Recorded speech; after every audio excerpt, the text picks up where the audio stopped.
오늘 김지명 전사님과 조조사님을 통해서 이제까지 듣지 못했던 하나님의 음성과 하나님의 이야기를 들을 수 있도록 축복하여 주시옵소서. 정말 1예배 때 제가 받았던 그 감격과 은혜를 우리 성도들이 똑같이 가질 수 있도록 마음을 열고 주의 말씀에 아멘을 하다가 오늘도 사람의 소리가 아니라 하나님의 음성을 들을 수 있도록 성령님께서 우리의 마음을 하나님 터치하여 주시옵소서. 예수님의 이름 기도합니다. 이 시간 먼저 우리 김지명 전사님 나오셔서 제목이 어렵습니다. 쫓아봅시다. 3인칭 전지적 하나님 십적. 참 어려워요. 신학 공부하는 우리 전사님 통해서 하나님의 음성을 듣는 시간이 되겠습니다. 말씀 전해주시겠습니다.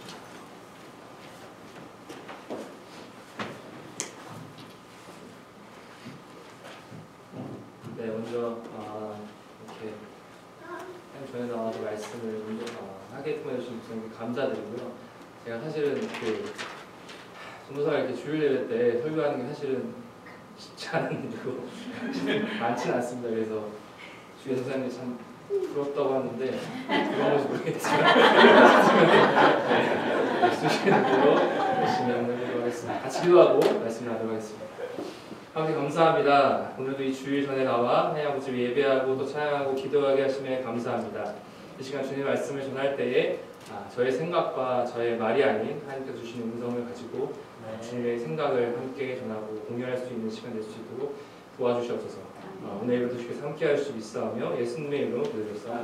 네, 오늘은 다음 주 땡스기빙을 맞이해서 감사하는 주제로 함께 말씀을 나누고자 합니다.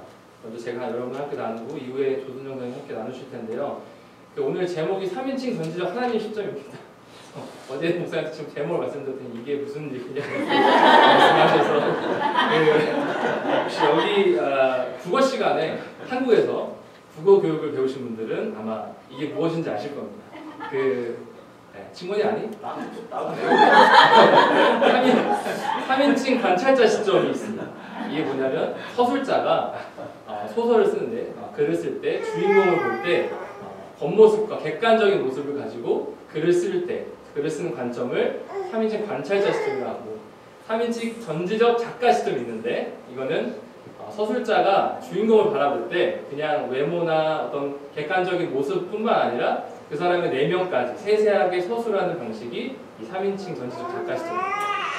이 제목을 이렇게 3인칭 전지적 하나님 시점으로 지은 이유는 사실 우리가 감사를 하기 위해서 어떻게 해야 감사가 우리 마음에 우러날지 생각해 봤을 때 이 제목을 정한 이유는 우리가 우리의 시선으로 볼 게 아니라 하나님의 시선으로 봤을 때야만 우리가 감사할 수 있지 않을까 하는 생각을 해봤습니다. 요즘에 워낙 미국도 마찬가지고 한국도 마찬가지고 요즘에 저도 친구들이나 주위에서 사람이 얘기할 때 주로 하는 얘기가 세상 얘기를 할 때 그저 남 욕하는 거. 그 목사님은 왜 그러지? 이러면서 그 부모님 왜 그러시대? 아니면 이 나라가 왜 이러지? 그저 만나면 항상 하는 얘기가 주로 시기하고 미움하고 그리고 항상 비판하고 우리 안에 감사라는 제목이 거의 사라진 지 오래된 것 같아요. 근데 그것들이 왜 그럴까라는 생각을 해봤을 때 제가 설교 준비하면서 이게 우리의 관점과 우리의 시선으로 이 세상을 바라보면 감사할 건 전혀 없죠. 지금 이 시대도 마찬가지고 그래서 아마 감사가 없지 않을까라는 생각을 해봤습니다. 그래서 오늘 여러분과 제가 함께 나누고자 하는 이 10편 13편의 말씀을 통해서 우리가 어떻게 하면 하나님의 관점을 바라볼 수 있을지에 대해 함께 여러분과 공유하고자 합니다. 제가 신학교 공부를 하면서 제일 많이 하나님께 하는 질문이 있습니다.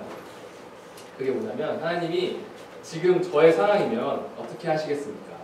제가 사역을 하는 과정도 마찬가지고 제가 삶을 살아갈 때 제가 하나님 지금 저의 상황이라면 하나님은 어떻게 하시겠냐고 항상 물어보는 게 저의 질문이고 많은 질문이고 그리고 가장 답을 구하기 힘든 질문입니다. 오늘 이 13편에 이 다윗이 이 13편의 이 시는 사실 다윗의 여러 시 중에 한 부분인데요.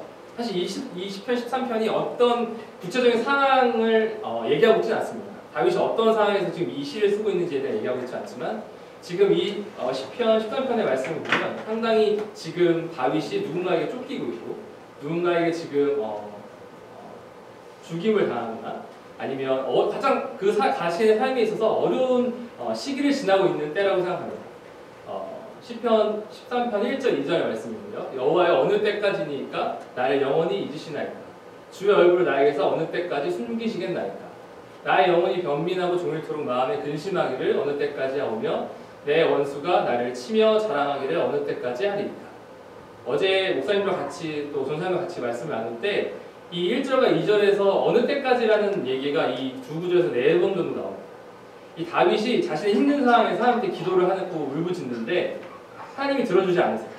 그러니까 하나님은 우리가 때로 기도를 할 때 어떠한 하나님께서 언제 답을 내려주실지 모르고 그저 계속된 기다리는 속에 지치고 혼자 실망하고 낭망하고 그럴 때가 많은데 지금 이 다윗이 똑같이 하나님 앞에 기도를 하고 있지만 하나님의 답을 알 수 없고 응답 때를 알 수 없을 때 계속 그저 이 다윗이 하나님께 기도하며 울부짖고 있는 이 1절 2절의 말씀입니다.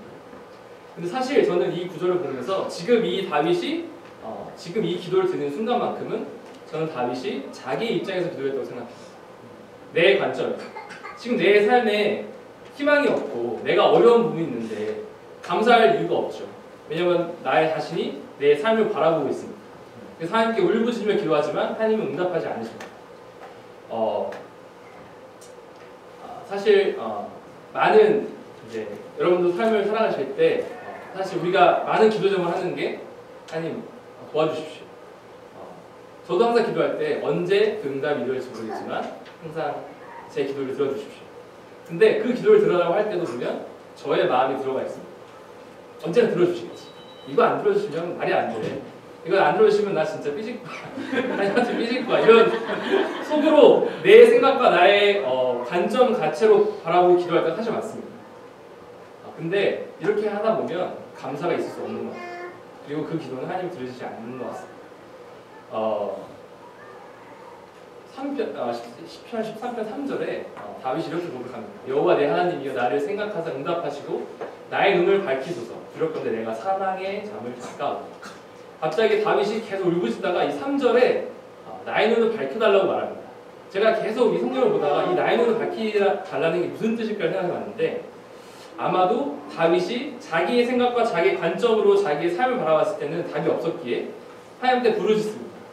내 눈이 아닌 하나님께서 너의 눈을 뜨게 하시고 하나님 관점으로 지금 나의 삶을 바라보게 해달라고 3절에 이렇게 다윗이 고백을 하는 얘기가 나옵니다.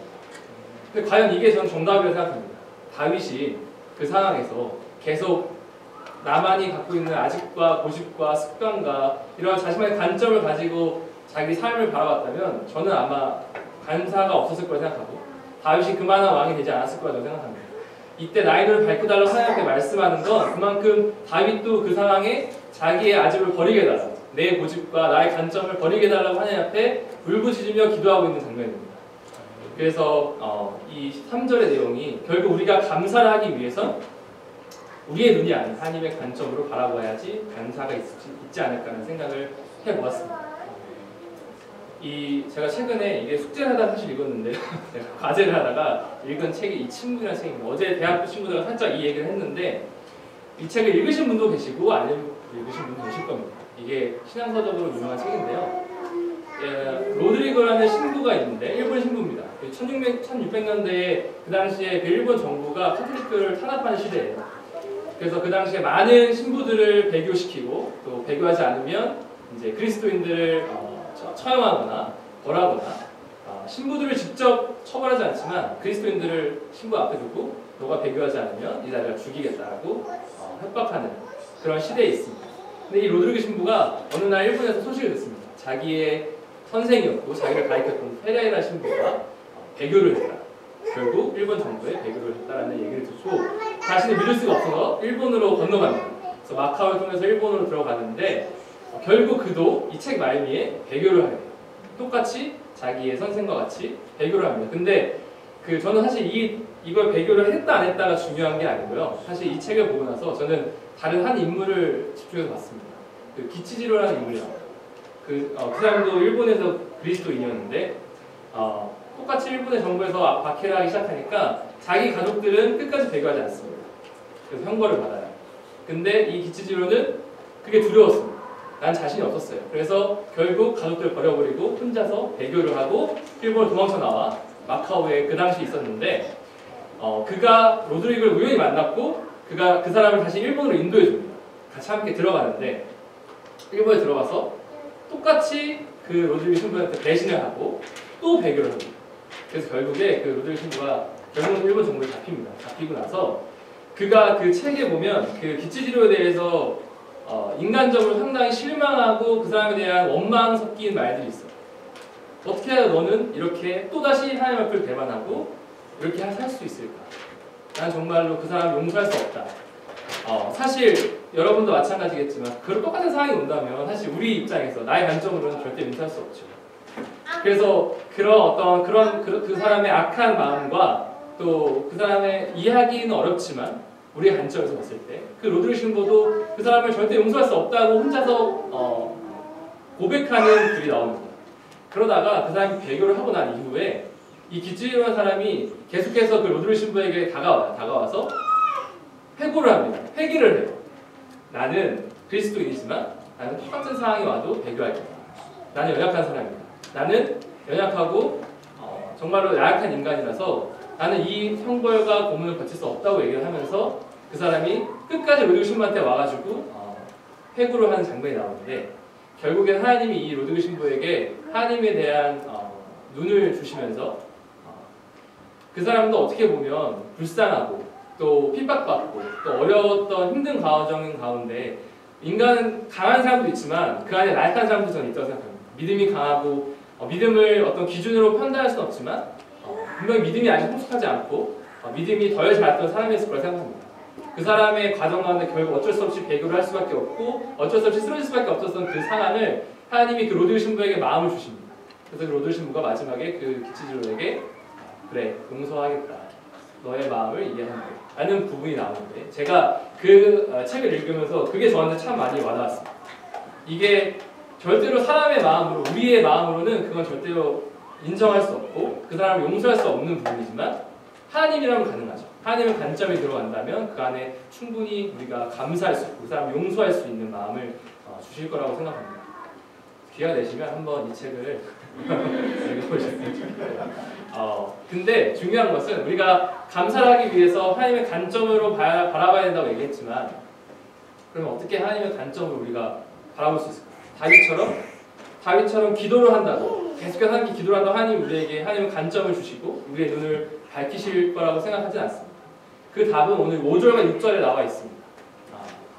나는 오직 주의 사랑을 의지하였사오니 나의 마음은 주의 구원을 기뻐하리이다. 내가 여호와를 찬송하리니 이는 주께서 내게 은덕을 베푸심이로다.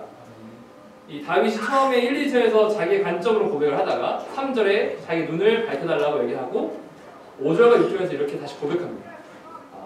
주의 사랑을 의지하였사온데 나의 마음은 주의 구원을 기뻐하리이다. 그가 하나님의 눈을 떠게 해달라고 또 하나님의 관점을 바라보게 해달라고 한 이후에 그가 고백한 게 바로 나의 마음은 주의 구원을 기뻐하리이다. 다윗이 결국에는 하나님의 관점으로 바라봤을 때 자신이 물론 어렵고 힘든 상황에 처해 있지만 하나님 예수님께서 자기를 구원해 주고 또 하나님이 자신을 구원해 주신 말미암아 내가 이렇게 하나님의 관점에서 이 세상을 바라보고 어렵지만 감사할 수 있음에 그가 찬양하고 기뻐하는 내용이죠. 6절에 내가 여호와를 찬송하리니라는 구절이 있는데 지난주에 목사님께서 그 찬송이라는 단어를 감사라는 단어와 같이 연결해 주셨어요. 그래서 제가 이걸 감사로 바꿔보니까 내가 여호와를 너와께 감사하리니 결국에는 나의 눈이 아닌 하나님의 눈을 통해서만이 내가 감사할 수 있고 또 그를 통해서 그 감사의 본질적인 원인은 바로 하나님께서 예수님께서 우리를 구원해 주셨다는 사실입니다. 이 구원에 대한 사실 본질을 사실 항상 마음에 새기지 않고 있으면 하나님의 관점을 더 볼 수 없다고 생각합니다. 그리고 더불어 감사도 할 수 없을 거라고 생각합니다.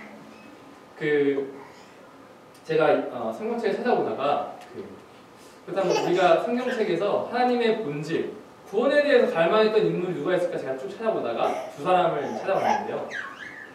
첫째는 이 니고데모라는 사람입니다. 그 요한복음 3장에 나오는 니고데모인데요. 제가 이것도 아마 대학부 친구들하고 나눴던 것 같은데 형이 기억하니? 기억 못하는데. 니고데모가 요한복음 3장에서 그는 그 당시에 바리새인이고 또 유대인 간원이었습니다. 높은 직분에 있던 사람인데 그 사람이 어느 날 밤에 예수님께 찾아와서 대화를 신청합니다. 예수님, 당신이 진짜 부활하는 게 맞습니까? 당신이 정말 예수가 맞습니다. 하나님의 아들이 맞습니다. 이 사람이 사실 어떻게 보면 높은 지위에 편하게 살 수 있던 이 신분의 사람이 갑자기 하나님한테 밤에 몰려 달려와 예수님께 대화를 청하는 이 모습에서 하나님께서 이 원문 3장 5절에서 7절에 이렇게 말씀하십니다. 예수께서 대답하시되 진실로 진실로 내게 이르노니 사람이 물과 성령으로 나지 아니하면 하나님의 나라에 들어갈 수 없느니라. 육으로 난 것은 육이요 영으로 난 것은 영이니 내가 내게 거듭나야 하겠다는 말을 놀랍게 여기지 말라.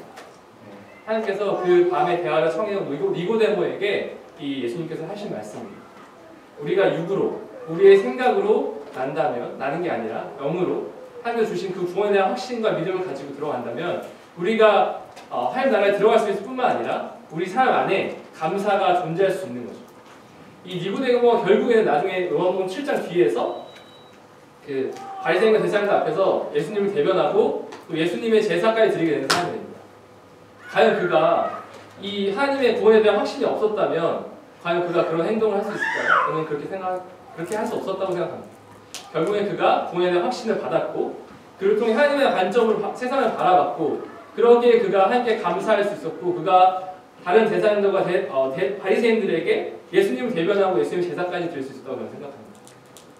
두 번째 마지막 인물은 삭개오인데요. 이 삭개오는 그 당시에 세리자, 지금으로 따지면 뭐 세무서장 이렇게 얘기를 한다고 하는데 그 당시 삭개오는 부를 축적한 사람이었습니다.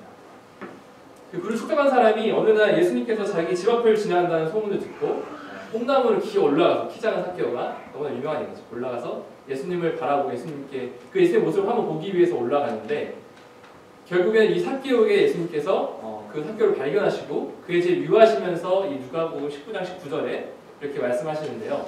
예수께서 이르시되 오늘 구원이 이 집에 이르렀으니 이 사람도 아브라함의 자손입니다. 하나님께서 그 키 작은 하지만 부만 있는 그 삭개오에게 구원을 주시고 또 하나님의 본질을 깨닫게 해 주십니다. 그로 인해 삭개오의 삶은 그로 바뀌죠. 사실 이게 어떻게 보면 가장 간단하면서도 가장 핵심적인 포인트입니다. 우리가 예수님을 믿고 믿음 생활을 하는데 이 예수님이 우리를 구원하셨고 하나님이 우리의 삶을 살려주셨다는 이 본질을 항상 기억하지만 가장 잊기 쉬운 게 그것이죠. 이거를 잃어버리는 순간 우리는 결코 하나님의 관점을 세상을 바라볼 수 없습니다. 그저 우리의 생각과 우리의 고집, 우리의 습관적인 어떤 평소의 패턴대로 하나님을 세상을 바라보겠죠. 그렇다면 저는 감사는 있을 수 없을 거라고 생각합니다. 이 말씀을 하면서 한번 앞으로 이제 이 예배가 끝나고 다시 세상을 나아가실 때 물론 세상은 아직도 어둡고 힘들고 또 여러 가지 어려운 부분들이 있지만 우리가 이 하나님에 대한 본질, 구원에 대한 확신을 한 번 더 새기고 하나님 관점으로 바라본다면 이 세상에 감사할 것은 많을 거라고 생각합니다. 여러분 삶 안에 그런 감사가 있으시길 바라면서 이후에 조선 선생님이 나오셔서 환경을 초월하는 감사라는 제목으로 말씀을 전해주실 때 큰 은혜 되십니다.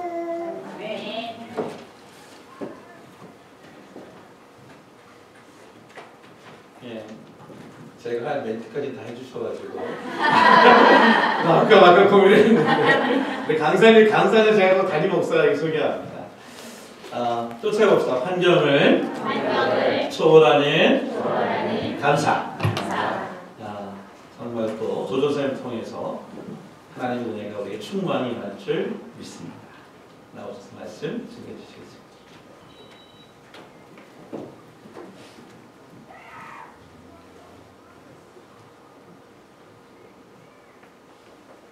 아마 이대로 가도 충분할 것 같아요. 은혜는 다 받은 것 같은데 제가 이렇게 섰습니다. 이번 주일에 말씀을 준비하는데 목사님께서 이렇게 아마 이렇게 같이 이렇게 말씀을 증거하다 보니까 이렇게 간증적으로 하면 어떻겠느냐 이렇게 말씀하셔서요. 아마 제 설명하면 조금 더 간증이 좀 들어갈 것 같습니다. 예. 저희는 이렇게 땡스기빙이 되면 저희 식구들은 정말 보고 싶은 마음 굴뚝같지만 잘 보이지를 못해요. 너무 잠시 왔다 가야 되고 또 애들 오히려 왔다 가면서 더 피곤하고 그리고 비행기값도 어마어마하고. 그래서 애들을 이렇게 부르지는 못하지만 또 참 감사하게도 애들이 있는 장소에서도 애들이 초대를 받아서 가서 또 이렇게 추수감사절을 쓸쓸하게 보낸 적은 한 번도 없는 것 같아요. 그래서 그게 참 감사한데 저희 식구가 그래서 같이 모이지 못하기 때문에 매년마다 이메일로 추수감사주일이 되면 이메일로 서로 1년 동안 뭐가 하나님께 감사했었는지를 서로 이메일로 주고받습니다. 그게 이제 벌써 10년이 훨씬 넘었는데요. 제가 이제 그 중에서 우리 가정에 참 힘들었고 어려웠던 2011년도 남편은 이제 이렇게 군대에서 떠날 수밖에 없는 상황이 됐고, 그리고 우리 첫째 딸내미는 의대 떨어지고 그리고 우리 또 둘째 딸내미는 학교에서 인기 짱이었는데 그 모든 걸 다 내려놓고 고3 때 자기가 할 것을 정말 많이 계획을 세웠는데 그 모든 걸 다 내려놓고 고2에 졸업을 하고 그곳을 떠날 때 이 아이가 받은 그 충격, 그 슬픔은 진짜 우리 온 가족이 아주 한꺼번에 그렇게 막 너무너무 힘든 그런 상황에 처해 있을 때 여전히 우리는 또 해왔던 대로 감사를 이렇게 나누게 됐어요. 그래서 이제 그때 감사 어땠는지 시간이 지나니까 벌써 또 잊어버려가지고 제가 2011년도에 우리 가족의 감사는 어땠는가 해가지고 제가 찾아봤어요. 그랬더니 제가 참 너무 깜짝 놀란 게 그때 이렇게 읽을 때는 생각을 못했었는데 요즘은 조금 더 편안해진 지금 요즘에 와가지고 감사는 페이지가 한 페이지 정도. 그런데 그때 최고 힘들고 어려웠을 때 남편의 감사를 보니까 2장반, 그리고 우리 또 첫째 딸내미도 그 감사가 1장반이 넘더라고요. 그래서 어떻게 이렇게 감사가 이렇게 있을까? 참 성숙하네 이러면서 제가 읽어봤더니요. 저희 남편과 저희 딸의 그 첫 번째 그 감사고 절만 제가 좀 읽어드리겠습니다. 저희 남편이 썼던 그 해에 감사는 이랬습니다. 하나님의 종으로 하나님의 역사를 의심하고 실망시켰음에도 불구하고 늘 사랑하시는 하나님께 감사. 나의 잘못에도 불구하고 상상을 초월하여 인내하시며 여전히 지혜와 힘을 주시고 내 안에 계시며 사랑으로 이끄시는 주님을 인해 감사. 이게 이제 저희 남편이 시작했던 감사의 시작이었고요. 저희 은빛이 첫째 딸내미가 시작했던 감사가 이랬습니다. 예수님의 자비하심에 감사. 많은 부족함과 실수에도 불구하고 무조건적이고 완전한 사랑을 베풀어 주심에 감사를 드립니다. 비록 때때로 메마르고 부족한 신앙인이 되어 살아감에도 불구하고 더 강한 믿음으로 성장하도록 기다리심을 알기에 감사합니다. 이게 우리가 가장 힘들었던 그 해를 지나면서 보통 때 우리가 주님 앞에 감사가 하나님 이거 이렇게 해주셔서 감사해요. 건강해서 감사해요. 요번에 이런 거 폐업 되게 해주셔서 감사해요. 어떤 띵에 대한 감사가 참 많았습니다. 항상 우리의 감사는. 그런데 이 해에 우리가 가장 힘들어서 다들 이렇게 제가 새벽에 일 안 하면 주님 앞에 기도할 때 감사가 아니라 어쩌면 주님 이럴 수 있어요. 정말 너무하세요. 그래도 주님의 뜻대로 살았는데 막 이러면서 하나님께 참 많이 불평할 때 우리가 또 주님 앞에 감사를 쓰다 보니까 우리가 헤아리지 못했던 더 큰 하나님의 이 감사의 조건들이 있었어요. 오늘 제가 김지명 전도사님의 설교를 들으면서 제가 그런 생각을 했어요. 만약에 우리가 처해진 환경과 조건을 내 시점으로 바라본다면 그것은 감사가 있을 수가 없어요. 모든 게 실직하고 떨어지고 뭐 이렇게 모든 것이 된 상황 속에서 우리의 시점으로 바라봤을 때는 감사할 것이 하나도 없지만 3인칭 전지적 하나님의 시점으로 보면 그곳에는 감사함이 있더라고요. 우리가 보지 못했던 하나님의 눈으로 바라볼 때 우리를 성장시키기 위해서 하나님이 계획해 놓으셨던 한 발걸음이었음을 돌아보게 됩니다. 오늘 이 다윗이 쓴 이 시편 13편을 보면서 우리가 주님께서 우리의 현 삶하고 다윗의 삶하고를 이렇게 좀 돌아보게 하시는 게 아닌가 이런 생각이 듭니다. 다윗이 아까 이제 전도사님 다 설명해 주시고 설교하셔서 제가 더 구체적으로 하지는 않겠지만 다윗이 이때 상황이 우리가 보통 이래 보면은 다윗을 17살에 불렀다 그러잖아요. 그죠? 17살에 사무엘 선지자를 통해서 기름 부으시고 그리고 앞으로 이스라엘의 왕이 될 거라고 약속하신 그 후의 사건들입니다. 그 후에 이 다윗은 도망 다녀야 되는 자기 생명을 보호하기 위해서 계속적으로 왕으로부터 사울로부터 추적당하는 수백 명의 그 사람들을 거느리고 3,000명의 사람들을 거느리고 자기의 생명 하나를 빼앗기 위해서 둘러싸고 진치면서 계속적으로 다윗을 추적할 때 다윗이 도망가고 또 도망가고 지치고 지친 13년 동안의 그 여정 속에서 이제는 더 지치고 지쳐서 어찌할 수 없을 때 주님 어느 때까지 내가 이렇게 살아가야 합니까? 주님은 나를 왕으로 세우셨는데 내 현실은 왕의 삶이 아니라 쫓기는 방랑자의 삶입니다. 어느 때까지입니까 주여? 내 삶의 고난은 내 삶의 고통은 내 삶의 방황은 어느 때까지입니다라고 주님께 묻는 거예요. 탄원하는 거예요. 호소하는 거예요. 주님 나를 좀 돌아보아 주세요. 이럴 때 우리가 이 다윗이 자기의 삶만을 바라보는 그러한 것이었다면은 5절과 6절의 감사는 없었을 거예요. 이 하나님의 관점으로 다윗이 자기의 삶을 바라보니까 그 안에 감사가 있는 거예요. 하나님의 사랑이 있는 거예요. 하나님의 인도하심이 보이기 시작하는 거예요. 그리고 이 세상에서의 삶이 다가 아닌 저 영원한 천국을 향한 구원을 바라보는 거예요. 그러다 보니까 그 속에 감사가 나고 주님을 찬양 드릴 수 있는 마음의 기쁨이 생겨나는 거예요.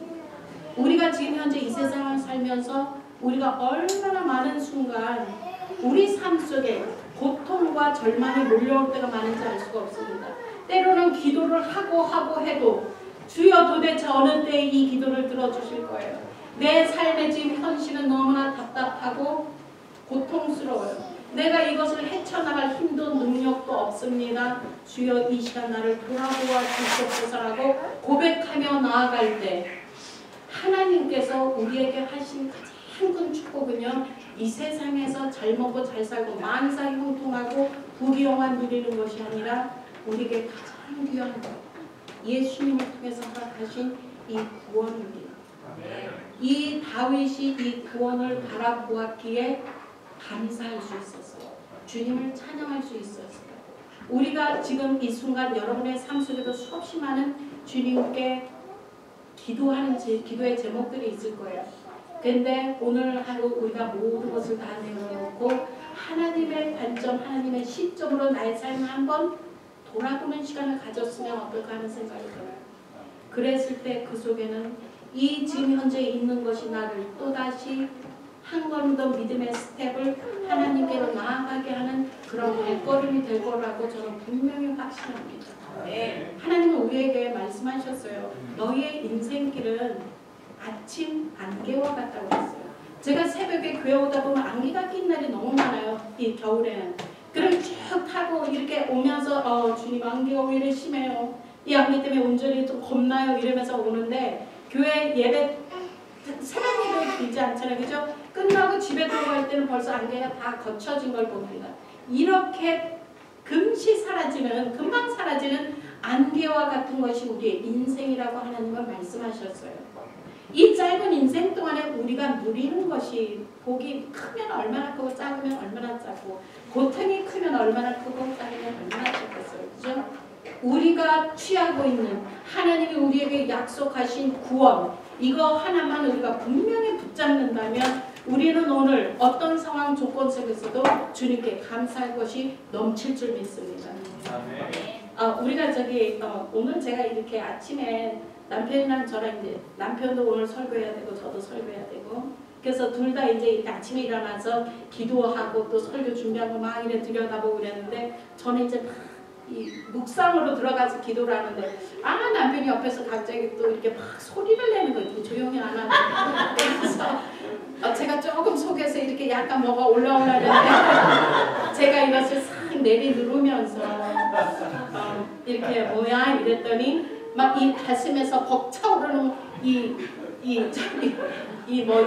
감격? 이게 막 벅차오르는 감격 속에서요. 와, 이것 좀 봐 이러면서 얘기하는 게 그 성경 말씀. 이 다니엘이 느부갓네살 왕이 그 많은 그 술객들과 방백들에게 내 꿈이 무엇이었는지, 내가 어젯밤 꿈이 무엇이었는지 얘기하고 그것을 해석해라 라고 했을 때 아무도 할 수가 없었잖아요. 이때 이네들이 갈대아 술사, 술객, 점쟁이 모든 사람들이 와가지고 이 느부갓네살 왕에게 했던 얘기가 뭐냐면, 왕이시여, 그거는 말도 안 되는 얘기예요. 세상에 어떤 신이 당신이 꾸었던 그 꿈을 이야기하고 그것을 해석할 수 있겠습니까? 이건 이렇게 할 수 있는 신은 아무도 없습니다라고 얘기했어요. 그런데 이 다니엘이 그것을 꿈을 보고 그것을 그대로 이 느부갓네살 왕에게 얘기를 해줬어요. 그랬을 때 느부갓네살 왕이 너무너무 놀래가지고 이 다니엘 앞에 절을 해요. 한날의 위대한 왕, 엄청난 통치자가 다니엘에게 절을 하면서 네가 섬기는 하나님이 진짜라고 선포해요. 우리가 이런 하나님을 섬기는 거예요. 네. 이것을 저희 남편 오늘 가서 말씀을 선포하려고 우리가 막 가슴이 벅차가지고 막 옆에서 소리를 내고, 저는 저 묵상에 깊이 들어가지 못해서 좀 막 이러고 그랬었던 오늘 아침 그런 일이 있었는데, 제가 마음을 누르고 여기 무슨 뜻이 있나 라고 했을 때 하나님께 우리가 섬기는 하나님이 어떤 하나님을 오늘 이렇게 같이 쉐어하기를 하나님이 원하셨나 이 생각이 들었어요.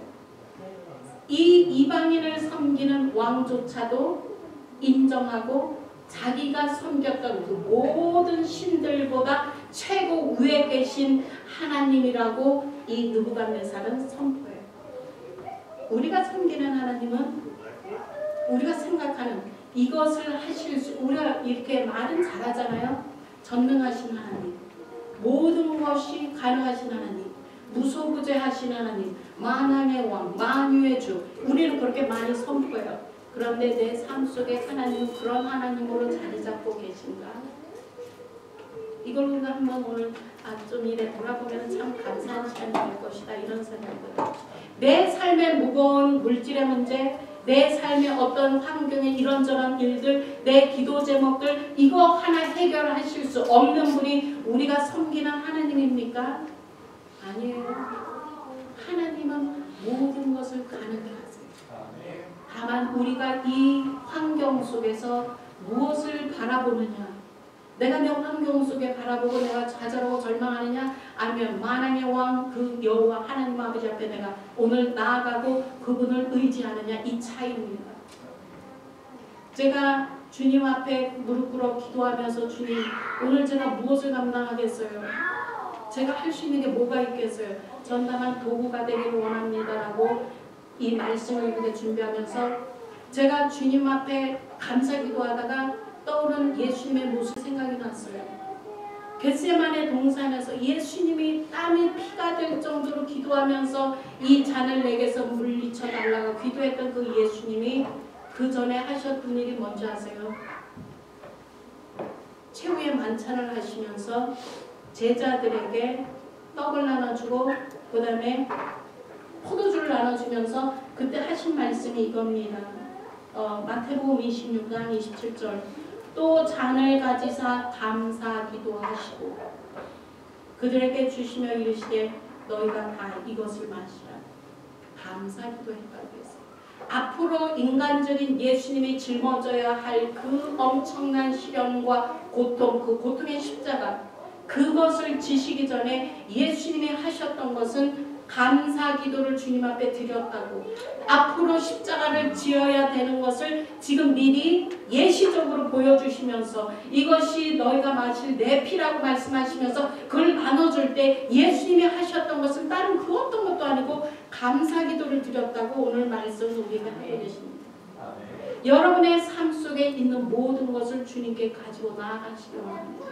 그리고 하나님이 어떻게 해결하고 어떻게 이끌어 가시는지, 그래서 여러분이 나중에 하나님이 내 삶을 통해서 내가 힘들고 어려울 때 내가 주님을 바라보고 주님 붙잡고 의지했을 때 하나님이 이 문제를 이렇게 해결하셨노라고 간증할 날이 분명히 있을 줄 믿습니다. 그런 하나님이십니다. 우리가 섬기는 하나님은 그런 하나님이십니다. 제가 오늘 잠깐 보여드릴 게 있어요. 예, 이겁니다. 가이드를 하나 갖고 이렇게 들어오셨죠? 패럴림픽, 우리가 보통 이제 정상인들이 하는 것이 올림픽이라 그러면은 패럴림픽이라 그래가지고 장애인들이 하는 올림픽과 똑같은 그런 것이 있습니다. 거기에서 저기 이제 한물에 저기 제 남편 말을 들었어야 되는데 안 듣고 제가 고집을 피웠어요. 트러스트 스트링하고 저 그림을 따로따로 해야지 잘 보인다 이랬는데 나는 아니다. 어제 제가 막 고집을 피웠더니 조금 글씨가 안 보이네요. 저기 트러스트 스트링은요 제가 신뢰끈이라고 그렇게 번역을 해봤어요. 저거는 장애인이 특히 장애인 중에서 맹인이 그 마라톤을 하는 거예요. 그리고 맹인이 스키를 타는 거예요. 우리가 생각할 수 없는 것. 맹인은 아무것도 눈으로 보이는 것, 지팡이 짚고 다녀야 되는 그런 정도로 생각했던 그 맹인이요. 옆에 돕는 사람이 있으니까요. 마라톤에서 메달을 따기도 하고 우리 정상인도 달리지 못하는 그 마라톤을 완주합니다. 근데 거기에는 저 트러스트 스트링이라고 해가지고 이 사람하고 나를 맺어주는 50cm 정도 되는 길이의 끈이 있습니다. 이 끈을 갖고 같이 마라톤하는 달리기 하는 사람 저기 보면은 하나는 가이드라고 되어 있는데 보통 가이드 러너라고 쓰여 있고요. 그 다음에 그 옆에 계신 분은 좀 더 나이 드신 분은 블라인드 러너라고 되어 있어요. 그래서 맹인이 달리고 그 옆에는 정상인이 달리면서 끈으로 연결돼 가지고 뜁니다. 뛰면서 가는 길을 알려주는 거예요. 그 끈으로만 연결해서 가는 것이 아니고 앞에 장애물이 있으면 장애물이 있다라고 조금 천천히 걸어야 할 곳에서는 달리다가 손을 잡아주면서 한 번 잡으면 뭐고 두 번 잡으면 뭐고 서로의 약속이 있어요. 그래서 그 약속을 따라서 달리다 보면은 여기에서 이 마라톤을 완주합니다. 그랬을 때 이 사람들은 이 가이드 러너를 뭐라고 부르냐면 나의 힘이라고 불러요. 그리고 나의 빛이라고 불러요. 이 사람이 얘기해주는 대로만 따라가니까 결국은 결승전에 도달하는 거예요. 스키를 타는 사람을 보면 그 높은 그 미끄러운 스키장에서 뛰어서 쫙 내려갈 때 얼마나 스피드가 붙어요. 그죠? 그런데 맹인이 이 일을 해요. 그 옆에는 가이드 러너가 있어요. 가이드 러너는 정상인보다 조금 더 빨리 출발해요. 그 출발이 크지는 않아요. 아주 미세한 차이로 먼저 출발해서 가면서 그때는 이 손으로 묶을 수가 없으니까는 블루투스로 이용해가지고 소리를 얘기하는 거예요. 오른쪽으로 돌라, 왼쪽으로 돌라, 여기는 뭐가 있다 이렇게 하면서 그런 걸 그 짧은 시간 동안에 쫙 얘기를 해주면 그걸 듣고 그대로 해가지고 이 경기를 끝내요. 내년 2018년도에 여기에서 금메달을 목표로 스키 이걸 하는 지금 연습하는 사람이 있어요. 그 사람은 맹인이에요. 제가 이런 거를 이래 보면서 이 사람들이 가이드 러너를 신이라 부르고 그리고 이 끈을 의지해가지고 그 사람이 하라는 대로 하니까는 결승전에 도달하는 것을 보면서 제가 참 큰 거를 깨달은 게 뭐냐면 와 우리는 우리의 만군의 주 여호와 하나님 우리의 삶을 이끌어가시는 하나님을 우리가 붙잡고 있는데 우리는 때로 붙잡고 있는 이것을 잊어버려요. 그리고 이 끈을 놓쳐버려요. 그러나 주님은 결국 우리 잡은 끈을 놓지 않습니다. 네. 거기에 우리가 주님을 믿고 신뢰하고 나갈 수 있는 힘의 원동력이 거기 있는 거예요. 우리는 주님을 잊었다 할지라도 주님은 우리를 잊지 않고 이 잡은 끈을 결코 놓지 않으세요. 근데 우리가 이 주님이 우리에게 이렇게 말씀하시는 것을 좀 들어야지 하나님의 뜻대로 나가고 결국은 우리가 승리해서 저 영원한 천국에 가서 멸류관을 받지 않겠어요? 그런데 이러기 위해서는 우리가 끈을 잡고 이 잡은 끈을 우리 스스로도 인지해야 돼요. 깨달아야 돼요. 그래서 이 끈대로 나가야 돼요. 그러기 위해서 해야 되는 것이 뭐냐? 바로 말씀의 끈이에요. 저는 제가 우리 교회에서 이렇게 말씀을 암송하는 이게 있어서 너무너무 감사해요. 말씀은 곧 하나님이 우리에게 지시해 주시는 거예요. 내 삶의 순간순간마다 어떻게 걸어가라고 하고 네 앞에 이 장애물이 있을 때 장애물을 어떻게 넘어가야 하는지를 다 알려주시는 것이 바로 말씀의 끈이에요. 이 말씀의 끈을 우리가 붙잡고 꾸준히 가다 보면은 우리가 어느 날 저 영원한 천국에 들어갈 것이고 그 영원한 천국에서 주님과 더불어 기쁨으로 살겠죠. 우리가 오늘 2016년을 지나면서 우리가 주님 앞에서 때로는 감사가 넘쳤을 거고 때로는 불평이 뭐 우리 하나님이니까 충분히 우리 불평할 수 있다고 생각해요. 저도 참 불평 많이 했으니까. 그런데 우리가 이번 2016년 가을을 맞아서 이렇게 이제 땡스기빙을 맞이하면서 우리가 한번 이렇게 쭉 지금 써놨잖아요. 그죠? 여기 쓰는 것도 너무너무 감사한데 여러분이 더 깊이 주님을 일주일 동안 돌아보면서 주님 내 삶 속에 어떤 띵들 때문에가 아니라 내가 주님 건강해서 무엇이 잘 돼서가 아니라 내 삶이 힘들고 어려운 가운데서 제가 주님 앞에 이런 감사 올려드릴 수 있어요. 라는 그 감사의 제목을 찾는다면 참 하나님이 기뻐 웃으시지 않으실까 생각이 합니다.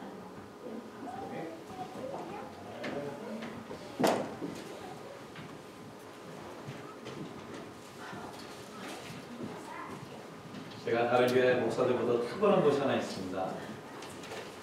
강사 성적을 참 잘합니다. 오늘 김지현 연사님과 전사님 주신 말씀을 한번 기억하면서 우리 기도합니다. 김지현 연사님께서 주셨던 말씀.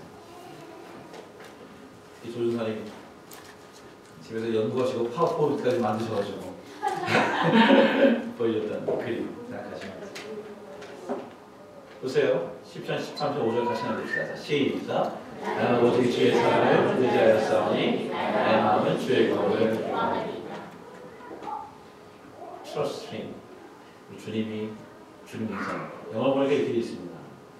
I trust in your unfailing love. 이거 위해서 한번 기도합시다.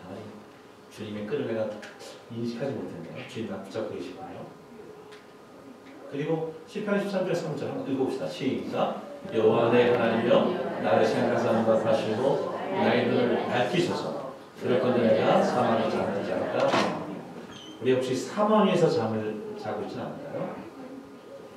하나님 give light to my eyes. 말씀이 내 발에 등불이라고 말씀하셨잖아요.